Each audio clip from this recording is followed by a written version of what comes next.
A blessed day to everyone. I am Alyssa Sendon and welcome again to day 210 of 365 Daily Devotion with Bible Character Edition. And today is June 28, 2026. Sa inyong title na devotion natin ito ngayon ay Prepare to Meet God or bakit tayo dapat maghanda sa pagharap natin sa Panginoon.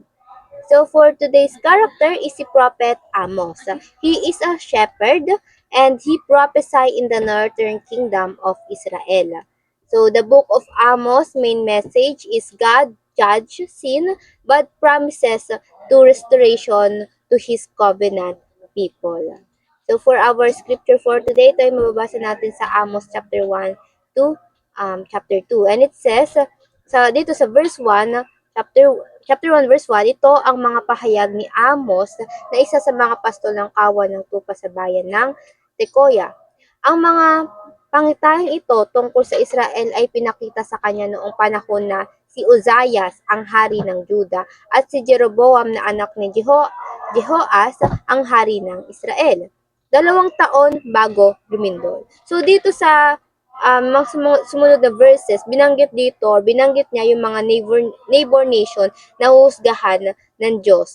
At kasama na rin dito yung Juda at sa huli nga ay yung Israel, kahit pa sila yung bayang pinili ng Diyos. Kasi ang Israel, they also commit sins katulad ng social justice, lalo na sa mga mahihirap, at judicial corruption, yung mga unfair justice, and sexual immorality.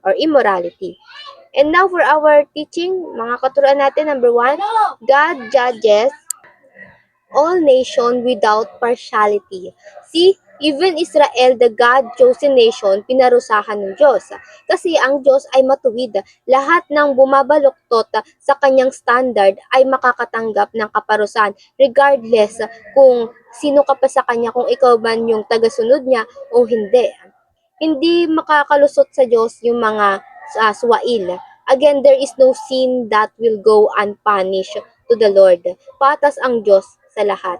And pangalawa, to whom much is given, much is required. Bakit yung Israel nakatanggap sila ng kaparusahan? Dahil kung ating babalikan yung mga talata, ang Diyos pinagkatiwalaan sila ng covenant. Compared to other nation, itong Israel, they know more about God. Sa utos niya, sa kung sino ang Diyos. And that's why much obedience is required to them. But they failed dahil nagpadala sila doon sa mga neighbor nation, yung mga gawin nila. Kaya sa ating mga buhay, suriin natin kung ano yung pinagkatiwala sa atin ng Diyos. Tingnan natin na kung napapamahalaan ba natin ng maayos, napapalago ba natin, lahat ng biyaya ng ating natatanggap, ipagsusulit natin ito lahat ito sa Panginoon sa takdang panahon. Kaya dapat ngayon pa lang, we take stewardship, the proper management sa mga biyayang binibigay sa atin ng Panginoon. And pangatlo, everyone must face the judgment of Christ. Sabi nga sa 2 Corinthians 5 verse 10, sapagkat haharap tayong lahat kay Kristo upang hatulan. Lahat tayo may judgment. May uhusgahan tayo ng Panginoon.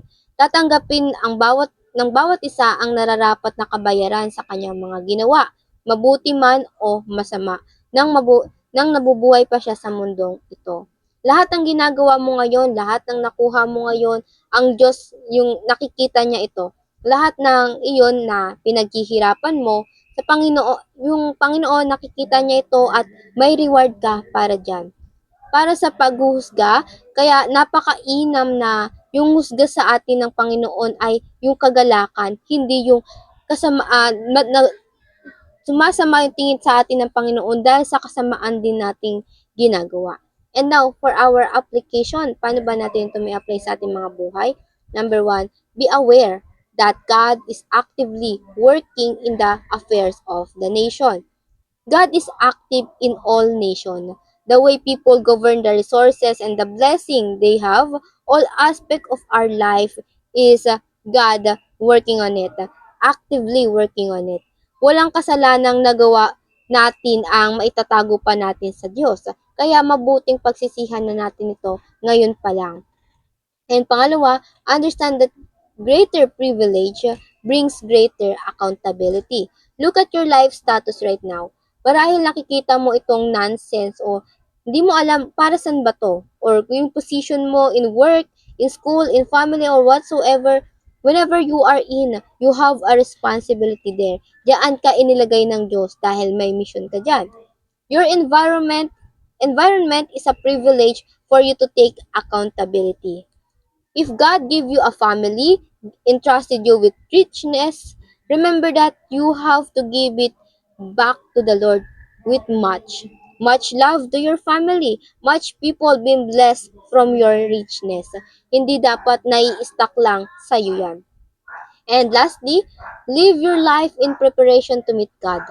Araw-araw naghahanda tayo. Ay, araw-araw natin pinaghahandaan yung pagharap natin sa Panginoon. Hindi kung kailan lang malapit na tayo mamatay kapag may sakit na tayo. Dapat araw-araw, every good in our days, even at bad days, pinaghahandaan natin na humarap sa Panginoon. Like what Amos said, sabi dito, prepare to meet your God, O Israel. Now make it more personal. Prepare to meet your God and state your name. Like, prepare to meet your God, Eliza. Prepare by doing good. Prepare by loving and caring your family, friends, or whoever God put in your way or in your path. Prepare by working all for the Lord. Lahat ng ginagawa mo, ialay mo ito para sa Diyos. And now for our discussion or reflection rather, how do you practically prepare your life to meet God? Sa paanong paraan? And before we finally end, let's have a short closing prayer and let's pray everybody. Heavenly Father, thank you for every day, for every minute, Lord God, that you give to us, for us to understand your words, Lord God, and apply it into our life, Lord God. Lord, forgive us for sometimes we take lightly to your standard, to your command, Lord God, and for the sins that we um, mga nagagawa namin, Panginoon. Panginoon, gabayan mo kami every day in our life, Lord God. Teach us to walk in your ways and point other people to Jesus Christ, Lord. And Lord, tulungan mo kaming pamahalaan yung mga bagay na ibiniyaya niyo sa amin, Panginoon. Give us wisdom, Lord. Yan lang po, in Jesus' name I prayed. Amen and amen and amen. And ayun lang po, I hope marami tayong natutunan at matututunan pa. And I pray na sama-sama sana tayo na magpapala sa Panginoon. See you again tomorrow for our devotion. Have a nice day ahead and God bless.